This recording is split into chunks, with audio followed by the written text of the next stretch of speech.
Alright, for this next session I will show you how to use the audio mixer during a recording. At the moment I only have active audio coming in number 4, so this is the adjustment we'll make. And you can see on the volume meter that there's a lot of action, and you saw it just flash red there, which means that it peaked. So I'm going to tone this down a little bit. We want some bounce on this needle, but not that much. If you're listening in the headphones right now, you would hear that this is coming through very loud. So I'm going to turn this back a bit.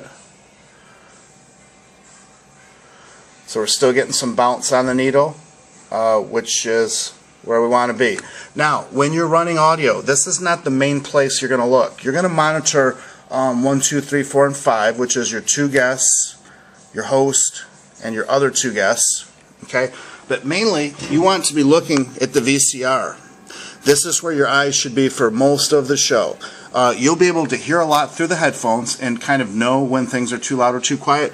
But ultimately, this is the volume that's being recorded onto the videotape.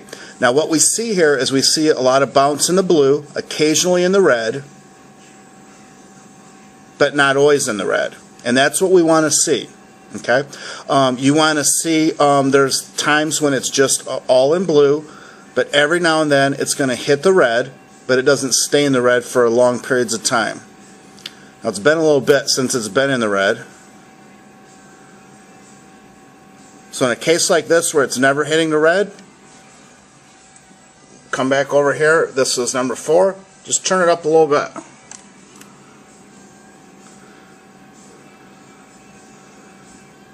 Now the red, when it hits red, it will mark that point and keep it red for a few seconds, so that if you have turned your head away for a moment and look back over, if it's been in the red recently, you'll still see the red bar that will stay there for about 2 or 3 seconds. That's just for your information. You're not going to be able to keep your eyes glued to this the entire time, but you should be able to most of the time. Okay. One other thing.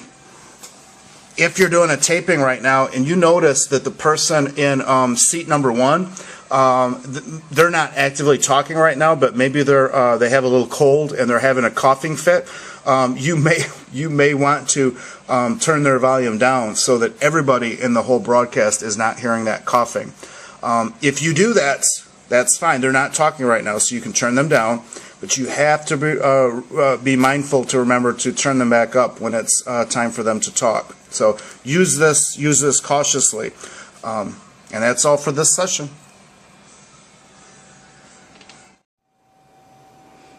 For this session, let's take a look at the correct use of our video switcher.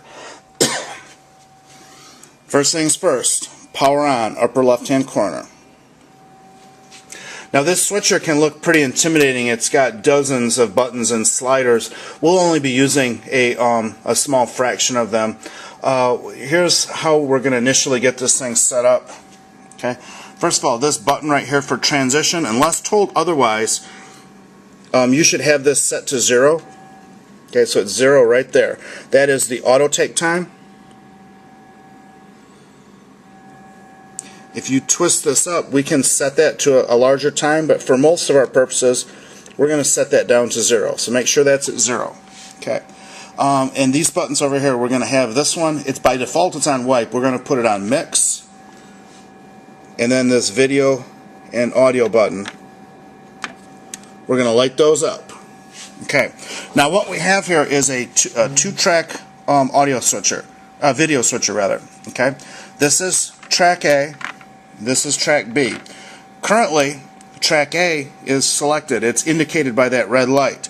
And you can see that we're on source 1, which is camera 1, which is this camera right here.